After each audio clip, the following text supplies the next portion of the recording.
Hello there, Glacier. Thank you so much for joining us. Who have we got on the other side here? I'm Jesse. I'm the drummer.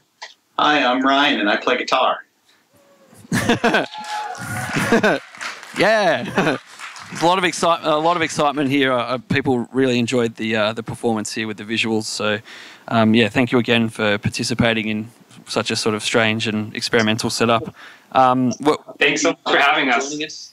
Who have we got? Where are you joining us from at the moment? Where are you based? We are in Boston. Hi, I'm Ryan, and I play guitar. I'm in Massachusetts, in the U.S. Yeah. A lot of excitement here. People really enjoyed the. We've got some interesting echo going on here, but we'll try and persevere through it. Cool. Can you tell us a bit about the background you have there? You seem to have some funky Skype background of a drum kit. Is that actually from a setup of yours? Yeah, that was a picture from one of our record release shows 2 years ago at one of our favorite small venues here in Boston. So we thought it'd be fun to pretend like we're at a show today, even if we're actually not. Yeah. Was that your first time seeing? Can you tell us a bit about the background you have there? You seem to have some funky Skype background of a drum. Here we go. Sorry, we might just wait to cure this delay. That's quite all right. Is that fixed now? Yeah, let's say that it is. Cool. Great. Yeah, was that your first time seeing the full show with visuals? Yeah, we hadn't seen anything really. We just saw like a small little clip that was sent, but yeah, we hadn't seen anything before, and that was that blew us away. That was right up our alley. Exactly, kind of what we like out of visuals with that kind of pair with our music, and we're very appreciative. It's unbelievable. Yeah, Alex did an amazing job. Yeah, and did you have much interaction with Alex? We spoke to him earlier. I don't know if you saw that, but did you give him some cues or let him sort of? We know that he was walking around with a camera on his head, getting some sort of industrial footage from his hometown. But did you give him any cues? When he reached out to us originally, we sent him the record and we sent him some visuals that one of our other guitar player made for when we play live shows. And we gave him the general vibe and said, "We trust you." We looked at his website and we said, "Yeah, we trust you. Do what you think works best." And he far exceeded any expectations we had. Oh, it's fantastic to hear. It looked fantastic here as well. So, yeah, it looked like a really great collaboration. Hopefully it can continue. Hopefully. What was it like getting the band together? We could see that I think all of you were performing in the masks that sort of are dominating our time at the moment. But was it difficult to get together? Are you all based there in Boston? Yeah, it was. Things in the United States have been and continue to be an unmitigated disaster. So it's been difficult to get together. But we kind of made the decision to persevere through everything and get together to be able to do this because we were so upset about not being able to be there. So we all played it very safe. We were stayed apart. We wore masks and tried to be as responsible as we could because it's just things are still very uncertain and up in the air over here. It was kind of stressful. We hadn't practiced for maybe 3 or 4 months before we did this video. So we practiced one time and worked out a bunch of the kinks and then jumped in and recorded the video. So it was kind of a whirlwind, but we're happy we did it. Yeah, and can you tell us a little bit more what it is like there in Boston at the moment? Are you like very, very locked down, or is it can you move around relatively freely, even though maybe people shouldn't be able to? Things are definitely opening back up, maybe a little bit faster than some of us might think they should. There's still we can go out. People are still supposed to wear masks everywhere, but there's no concerts, there's no gatherings, there's no anything like that allowed. Even though people still do it, it's not technically allowed. Yeah. Can you tell us a little bit about the audio mix? There was a lot of compliments coming in for sort of how heavy and big that set sounded, and obviously you've had a bit of time to get the audio together compared to a live performance. So can you tell us a little bit about who put that together and what your sort of collaboration was like there? Definitely. So it was recorded by a friend of mine named Jeremy Moisan at a studio that's nearby here. And then it was mixed by another friend of mine. His name's Benny Grotto.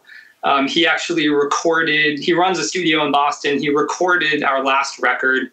And then he's just the best audio person that I know. Everything that he does just turned out amazing. We essentially sent him the files. He sent us one mix. We said, tweak these 2 or 3 little things, and then we were done. He's one of those people that's just so good at it that it makes you mad at him for being so good at what he does.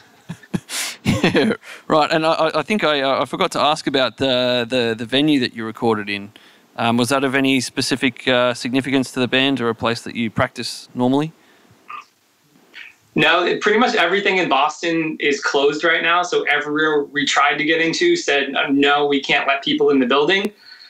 So this studio was run by a friend of mine, and they're actually, their building was bought and they're getting kicked out of their space, but they were still in there for another few weeks. And so we got a nice big empty concrete room to let us go in, which was very lucky because otherwise we didn't really have any options. Yeah. And have you sort of performed in a circle before, or was that a new setup? We've done that before. There's a couple of videos that we've done with previous records where we've all set up in a circle. We like to set up in a circle and pay our penance to the riff lord. So that's not something that we're new to, but it lended itself very well to this particular performance with the 360 camera and the visuals. So we're happy with the way it turned out. I think the riff lord is also very happy with how that turned out, and many people here as well. We aim to please him. I think he was very satisfied. So I sort of hesitate to ask, but what do you think, what's the general vibe for the next time you might be able to do a performance, or might you be able to record some other live performances and stream them, or is that not really of interest? What happens next, really? I think we're going to continue to wait it out. I think any sort of live performances are definitely off the table. I think initially when everything happened, we were very optimistic. We actually had a pretty robust year lined up. We had shows lined up in Canada and around America, and then obviously coming out to you guys for the first time that we're just absolutely devastated about. So we were hoping to kind of just kick the can down the road to next year, but we're trying to stay positive, even though it's tough to in times like this. So it's a little uncertain right now, but we're going to try our best to continue to do things like this and be kind of productive and remain creative. Yeah, and can you still rehearse? Is that a possibility? Or do you have any interest in doing that, or do you just sort of have to down tools for the time being? We definitely, it's complicated. Our practice space right now is about the size of a closet. So if we want to go and practice, we're all just kind of piled right on top of each other. So we're trying to figure that out right now. This is super important for all. The band is super important for all of us, and doing these sorts of things are really important. But no one wants to get sick or get other people sick. And with how weird things are still in the U.S., it's a difficult thing to navigate. So we're hoping to start getting back together again safely at some point to work on new material and get prepared for when we can actually go out and play shows instead of just streaming them through YouTube. Yeah, well, we're all thinking of you over here. We feel very privileged to be able to get together in the same space and watch this together in the theatre, and we're really, really thankful that you could participate this year. It was just fantastic to have you on board, and obviously very sad we couldn't see you here physically, but hopefully the next opportunity we can have you over here in Kristiansand. Would love to see you in person. Yeah, thank you so much to everybody. The people have spoken. It's an honor to have been included in this from the get-go. to Timo and to Alex and to every single other person that's been a part of this. We're so appreciative. So thank you. T-Riff Lord blesses you all. Thank you again. Thank you so much. We're going to swap to another talk here, so we'll let you go. Hopefully, I don't think the time difference is too bad for you. It's probably in the afternoon, so we'll leave you to it on your Saturday there. But yeah, thank you again so much for joining us, and we hope you enjoy the final performance from the headliners of Menra. But yeah, we can't wait. Thank you again, and we'll let you go. Thank you.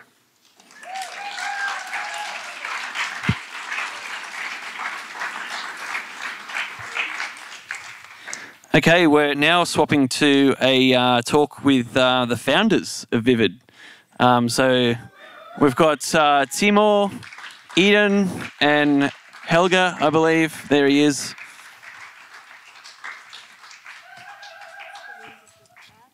Yeah, practice safe social distancing, please.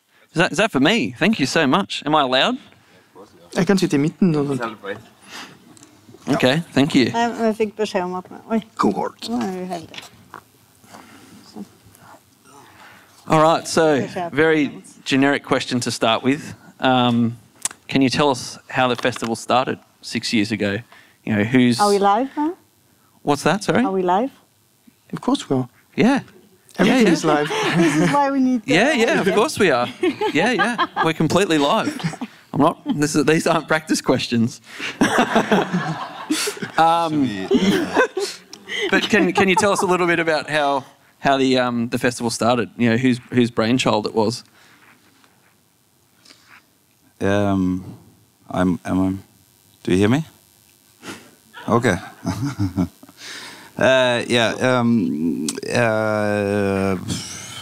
When was it? 2014?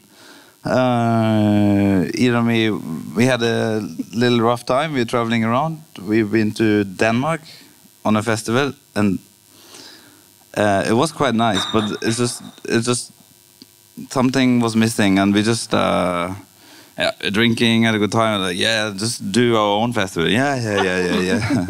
And we had some ideas, and so we came back home, and we just let us apply for some money here in town, and then actually we got we got some money, and then it was like, okay, now it's on. We have to go for it.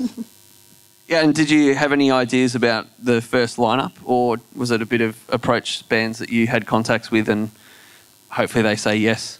No, I can remember that. I think we were driving a little bit around, and I was like, yeah, I got a confirmation for another band. Yes. So it was so it was like that. Yeah. Obviously, this year is very different to all of the previous years. At what point did you make the decision to go ahead? And did you? And maybe I can direct this a bit to you, Eden, because you were producing the production schedule. Did you at some point have some real hesitations about would the festival go ahead? I think the main decision was made by you, but like every year we have this experiment, audiovisual experiment, trying to think of new ways of consuming music and combining it with art, visual art. So this just follows that tradition in a way. And then with the pandemic, it just happened that we had to make the experiment the whole festival. So there was never a sort of hesitation? You always thought you'd try and experiment and go ahead? I think you were sad that you couldn't go, obviously, with the festival. But I think we've seen today, with all the attention or all the community that we've seen gathered online, you kind of managed to, or we kind of managed to recreate the intimacy that I know Timo and maybe also Helge are aiming for when we do the regular shows. Yeah. So we've had these interviews that are quite like at home with people. Yeah. People I see online are chatting as if they know each other, and they can chat to the bands. And yeah, I think it turned out nice. As Helge just pointed out when we were behind here, getting the mics. Like, we haven't done this before. and I tend to forget because every year we do one experiment, but we haven't done it before, so we should be. That was going to lead me on. Yeah, you were asking me about how do you think it's going, and yeah, we had some issues, but come on, it's the first time we're doing things like this. None of us are game streamers and know the systems we're using or anything like that. We just, we got it to work as good as we managed, and I think it's great, actually. Yeah, it's worked. We have had very well. Some issues, but hopefully the streamer or the people that are watching us on the stream now are happy with what they're seeing. And were you a little bit, and sorry, you sort of obviously got a technical role, Helga, with the festival. Were you a little bit overwhelmed when Timo and Eden said we're going to go ahead this year and well, just make it work? Usually Timo has like some ideas, and then Eden's ideas are like up here. And usually it's Eden's ideas that comes across or gets chosen. but crazily, usually they are the most crazy, and crazy is fun, you know. Yeah. Oh. Yeah. We have to give Adrian an applaud too, which is kind of the technical captain. Yeah, I think it's a very good opportunity. Yeah. Adrian, right. Plus, obviously, Håvard and Renate, the VR artists that made this possible. Without them, it wouldn't have been a 360 or a 3D experience at all. They're sitting here. So. And on that point, obviously, it's you've said it's an evolution. Who decided to go with 3D or virtual reality? Is that something that anyone here? Okay, you're pointing at Eden, but had you worked with it at all previously? I think it builds on last year's experience or experiment when we did immersive live concert with the band Spurv. Friends of ours came, and Zach was part of that production. It was a production that we made together with the more internationally acclaimed or famous festival Punkt, so we were proud about that. And he knew Håvard and Renate. And so, through these guys that are VR artists and architects, we learned that VR productions are usually quite expensive. The outcome is short, whereas we have made 2 days of festival, and we've used these cardboard goggles for the audience and spent a lot of money. The audio is good, but everything is around is a bit guerrilla-ish, and we're pleased with that.